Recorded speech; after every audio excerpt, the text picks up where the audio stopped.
E aí, pessoal, estamos de volta para mais uma aula. Galera, hoje nós vamos falar sobre a aula 19.1. Na nossa aula 19.1, eu gostaria que vocês prestassem muita atenção. Vamos falar agora sobre tecidos, né? Célula, a origem e as teorias celulares. Pega aí o material que o professor presencial entregou para vocês e vamos acompanhar passo a passo. Assim que eu finalizar, eu vou deixar uma atividade para vocês realizarem, tá bom? Na tela, meu diretor. Aula 19.1. Ei, professor, vamos falar sobre o quê? Vamos ver uma visão geral sobre célula. Então, pessoal, esta aula 19 é só uma aula introdutória. Nós temos que entender o quê, professor? A descoberta da célula, como se deu e qual é a teoria celular. Pronto, só são essas duas coisas.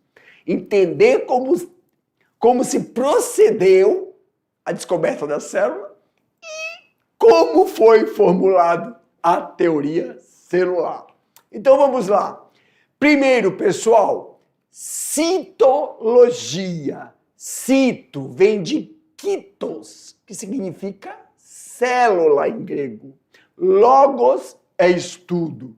Então, citologia é uma área da biologia que estuda as células.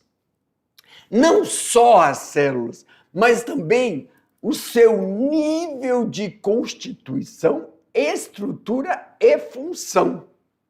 As células são as unidades funcionais, estruturais básicas dos seres vivos, ou seja, é uma unidade morfofisiológica dos seres vivos. Para mim, meu diretor.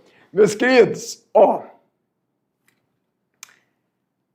quando a gente fala citologia,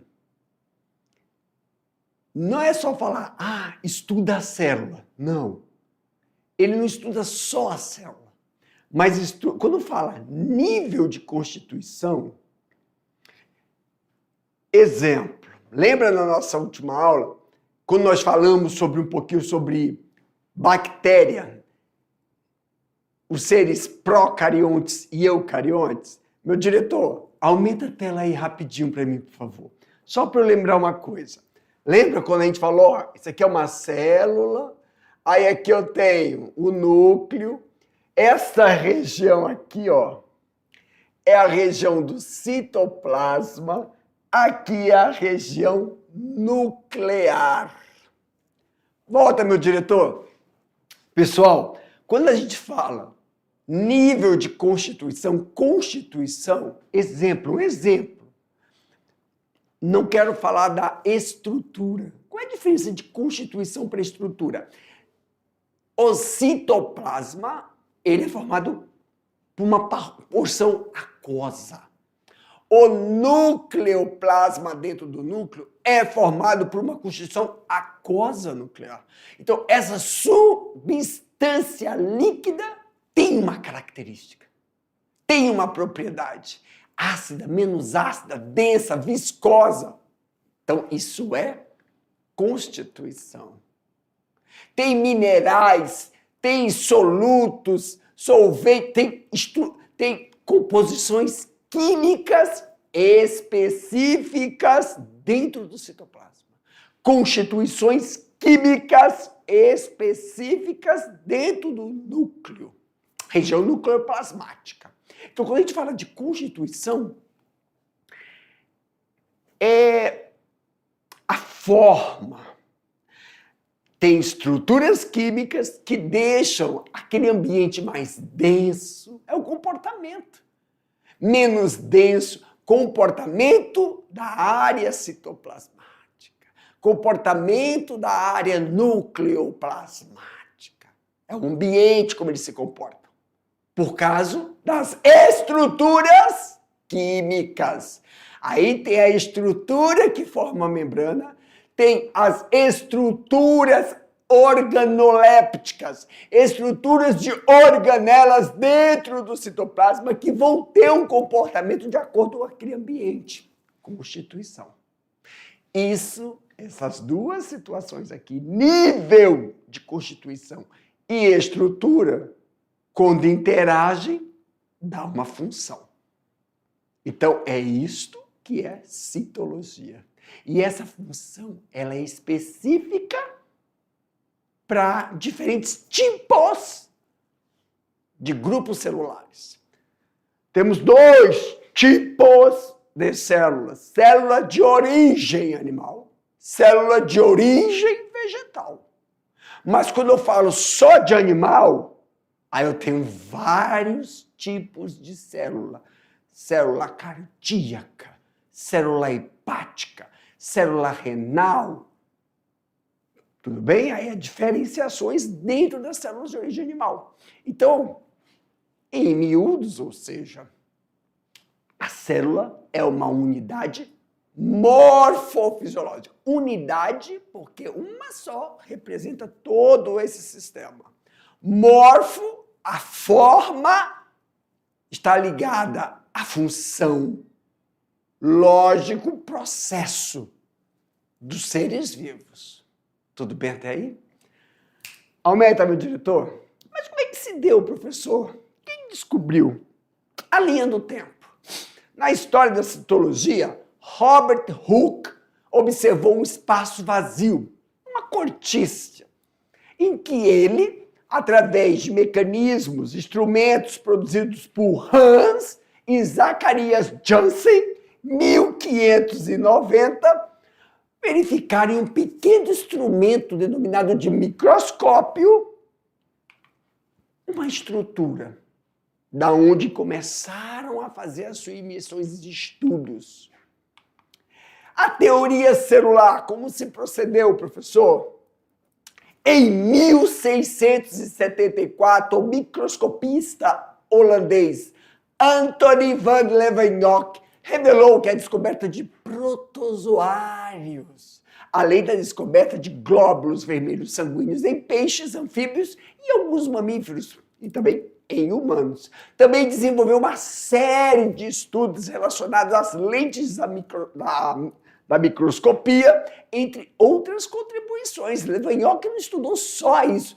Ele também teve outras contribuições. Vamos ver muito o nome desse rapaz aí, ó. Teoria da celular, do início em relação aos glóbulos vermelhos, sua morfologia, sua constituição e as reações que os glóbulos vermelhos realizavam no sistema de diversos seres vivos. Além disso, não existia sequer a hipótese de que todos fossem estrutura totalmente de células, né? Porque que nós entendemos com isso, professor Jefferson? Nós sabemos que as células são formadas por moléculas, logo as moléculas são formadas por átomos. Se nós formos observar, verificar, antes da teoria celular, nós temos os átomos reagem formando níveis químicos para formar moléculas. Moléculas se reorganizam, formam estruturas de um nível celular. Níveis celulares se organizam formando níveis teciduais. Níveis teciduais se organizam formando níveis órgãos. Órgãos, sistemas. Sistema, organismo. No final da década de 1830, o cientista alemão Matthias Jakob Schneider dedicou-se ao estudo dessas estruturas fisiológicas em vegetais, determinando também todas as plantas apresentavam um determinado nível de organização celular. Quem? Schneider. Já Theodor Schwann, médico dedicado aos estudos da anatomia em animais, estendeu a teoria de Martins. Ele formulou uma hipótese, pessoal. Qual a hipótese? Que todo ser vivo são constituídos por células, com base na teoria celular que diz: todo ser vivo é constituído de célula, uma célula só surge de outra pré-existente. Todas as reações metabólicas ocorrem no interior de uma célula. Para mim, meu diretor. Então, vamos aqui com um passo, porque eu me lembro do nosso desafio na nossa primeira aula. Vou voltar aqui rapidamente só para lembrar para vocês. O que nós estamos falando? Nós estamos falando que o nosso querido Schneider, aonde também verificou que não só animais, mas também vegetais apresentam um determinado nível de organização constituído de diferentes células, dependendo do tecido. Theodor Schwann também dedicou-se aos estudos e colaborou, foi de encontro com Matias, elaborando a hipótese de que, de que todo ser vivo é constituído por célula. Então, professor, só é considerado quem é? Só é considerado ser vivo quem é constituído por células. Veio numa hipótese que estamos construindo a teoria de se basear aonde? Na teoria celular que diz que para ser um ser vivo tem que apresentar essas 3 características aqui, ó. Todo ser vivo é constituído de célula, toda célula surge de uma pré-existente e toda a reação metabólica ocorre dentro da célula. Professor, que todo ser vivo é constituído de célula, eu consigo entender. Uma célula surge de uma pré-existente? É porque tem células autossômicas e células sexuais. Quais são as células sexuais? Espermatozoide e ovócito de segunda ordem. Tanto em animal como vegetal. A terminologia pode mudar. Só que é uma célula germinativa no homem e uma célula germinativa da mulher, que quando juntam, dão uma célula diploide, que forma um organismo. Então, a célula germinativa formam um ser vivo.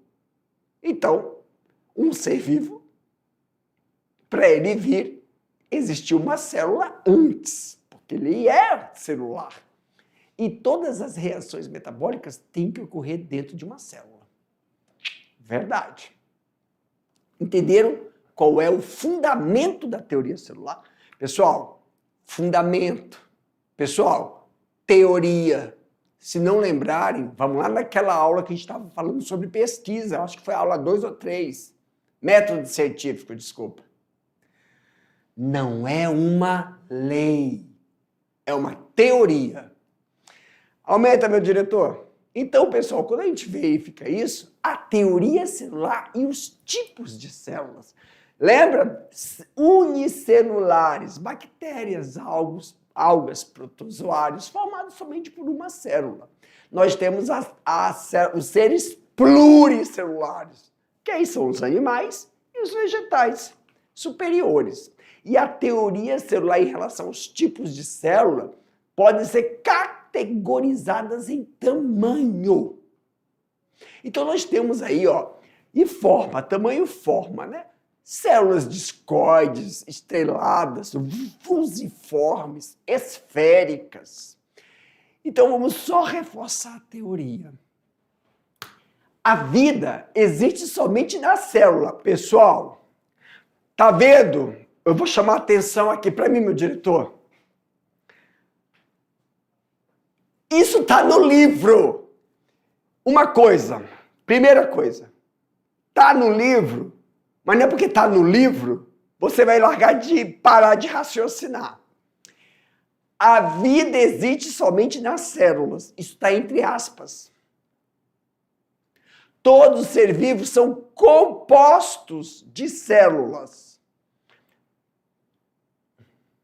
Ou seja, todas as reações no organismo depende estreitamente da atividade celular. E através da célula que toda a energia é necessária para o funcionamento e organização, obtenção do armazenamento e aplicações. Vamos lá. E aí a gente coloca, tá bom, a teoria, estamos reforçando a teoria celular. As células provêm somente de células pré-existentes. uma célula provém, quer dizer, ela surge de uma outra pré-existente. Ok. Qual é outro reforço? A célula é uma unidade reprodutora que transmite as características hereditárias. Pessoal, existem dois tipos de célula. A geminativa faz isso. As autossômicas duplicam.